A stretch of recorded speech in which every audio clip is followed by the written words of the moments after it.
ఈ ఆడుదాం ఆంధ్ర కార్యక్రమాన్ని విషయానికి వస్తే ఒక మంత్రిగా నాకే సిగ్గుచేటుగా ఉంది అధ్యక్ష. ఎందుకంటే గత ప్రభుత్వంలో 47 రోజుల్లోనే 120 కోట్ల రూపాయలు ఖర్చు పెట్టినారు అధ్యక్ష.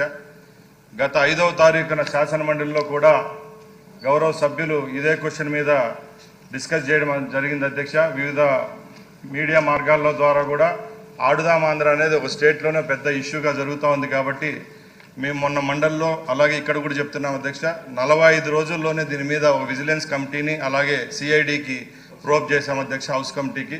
ఖచ్చితంగా దీని మీద ఒక నివేదిక అనేది తీసుకొని వచ్చి ఈ సభలోనే తప్పకుండా రాష్ట్రంలో గత ప్రభుత్వంలో జరిగిన స్పోర్ట్స్ విషయానికి ఆడుదాం ఆంధ్రానే కాదు అన్ని విషయాల్లో ఏం జరిగిందో అన్ని సభ దృష్టికి తీసుకొని వచ్చి అక్కడ ఎవరైతే దోషులుగా ఉంటారో అధికారులు అయితేనే ప్రజాప్రతినిధులు తప్పకుండా వాళ్ళ పేర్లను కూడా బట్టబయలు చేసేదానికి సిద్ధంగా ఉన్నామని సభాముఖంగా తెలియజేసుకుంటున్నా అధ్యక్ష. మినిస్టర్ గారు, దీని మీద సభ్యులు అడిగినది ఆవేదన అర్థం సభ్యుల కోసం కాదు అడిగేది. చాలా అవినీతి జరిగిన విషయం అందరికీ రాష్ట్ర ప్రజలందరికీ తెలుసు. ఇంకా పూర్తిగా వివరాలన్నీ కూడా ప్రజల్లోకి తీసుకెళ్లాల్సిన అవసరం ఉంది. స్ట్రిక్ట్గా ఎంక్వైరీ చేయించండి. తప్పకుండా 18 రోజుల ఎంతలో 120 కోట్లు ఖర్చు పెట్టమండి. ఎక్కడ మేము చూసాం మా ఏరియాలో. మీ ద్వారానే హౌస్ కమిటీ కూడా దీని మీద మీరు సీరియస్ తీసుకోండి సార్. తప్పకుండా పబ్లిక్ తెలియాలి ఎంత అవినీతి జరిగింది, ఎలా జరిగిందని పబ్లిక్ తెలియాలి. సీరియస్ తీసుకోండి. తప్పకుండా. Thank you. Next question, agriculture minister గారు, సభ్యులు లేరు. మంచి అవకాశం పోయింది అధ్యక్ష. నేను ఇష్టం ఆన్సర్ ఇస్తానని చెప్పండి, నాకు అభ్యాసం లేదు. కానీ సభ్యులు లేనప్పుడు ఆన్సర్ ఇంటూ ఆన్సర్ అంటే ఏ నిర్ణయం తీసుకుంటే ఆ నిర్ణయానికి కట్టుబడి ఉంటా. మీరు ఏ నిర్ణయం తీసుకుంటే ఆ నిర్ణయానికి కట్టుబడి. టీవీ ద్వారా వాళ్ళు చూస్తారా అధ్యక్ష? సమాధానం చెప్పిన సమాధానం చెప్తారా? సమాధానం చెప్పండి.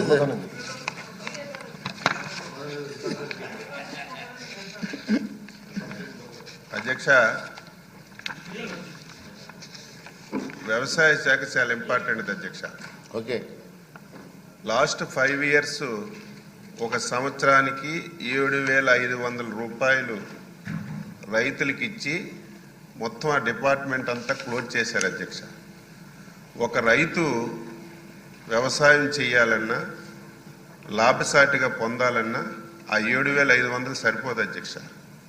ఈరోజు మనం అన్నదాత సుఖీభావ కింద కేంద్ర ప్రభుత్వం రాష్ట్ర ప్రభుత్వం కలిసి 20,000 ఇవ్వాలని చెప్పి నిర్ణయం తీసుకున్నాం అధ్యక్ష. ఈ 20,000 రూపాయలు ఇస్తే రైతుకి ఏం ఉపయోగం ఉండదు అధ్యక్ష. లాస్ట్ 5 ఇయర్స్ అధ్యక్ష ఒక్కటంటే ఒక కార్యక్రమం వ్యవసాయ శాఖలో అమలు జరగలేదు అధ్యక్ష.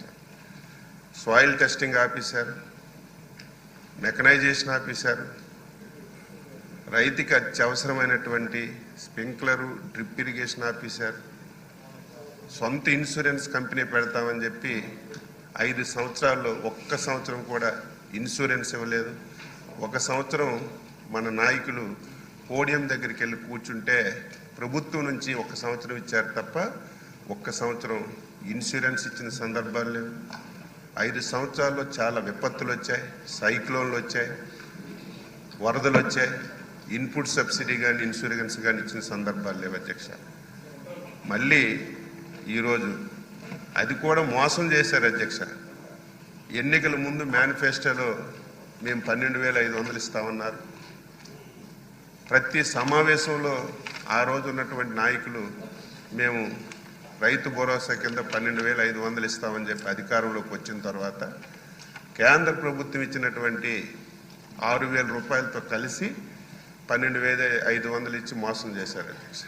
మనం అలా కాదు అధ్యక్ష, మేనిఫెస్టోలో పెట్టాం, ఎన్నికల ప్రచారంలో చెప్పాం. కేంద్ర ప్రభుత్వం రాష్ట్ర ప్రభుత్వం కలిసి 20,000 రూపాయలు రైతు రేపు పెట్టుబడి సాయం కింద అన్నదాత సుఖీభావలో ఇస్తామని చెప్పి స్పష్టంగా మాటించాం అధ్యక్ష.